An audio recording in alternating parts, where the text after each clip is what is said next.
All right, 49ers entering their last regular season game, and they're also having to manage some roster issues as far as players coming back, players slightly hurt, and getting everything to be optimized for the playoffs. Christian McCaffrey currently has a mild ankle sprain. He didn't practice on Wednesday.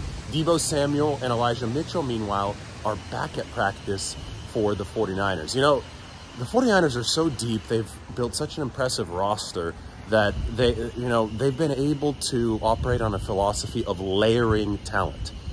So that means that if Deebo isn't available, Christian McCaffrey, who essentially has an interchangeable role, right, as a guy who can be both running back and a wide receiver, he can be available.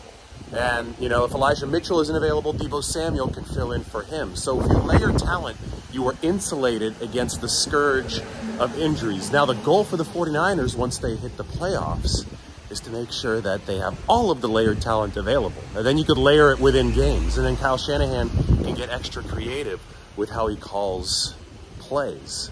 So the 49ers are going to approach this one that way, I think. I think you're going to see Elijah Mitchell and Deebo Samuel play, but on a pitch count, so they're not rusty once the playoffs start.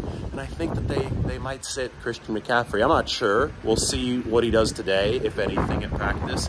But in the case of McCaffrey, you have to make sure that he's 100% for the playoffs, just like you have to make sure that Elijah Mitchell and Deebo Samuel are 100% for the playoffs. And I think that you're approaching these situations from opposite angles.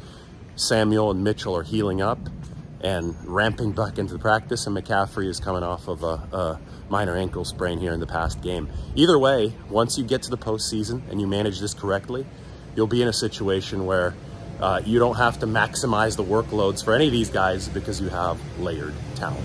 And it looks like the DeBose Dog Park survived the worst of the cyclone. Still a gloomy day in the city, still some rain expected, but we're in a position now where I think it's gonna get sunny on Friday, but then the rain is gonna come back for the weekend, and that is 49ers Cardinals. By the way, this is a really cool corner of the city. The DeBose Park Cafe is right here on the corner. You can take the train here, then Judah line, take it through the tunnel out to Cole Valley over there, and through the other tunnel to downtown. But check it out, DeBose Triangle.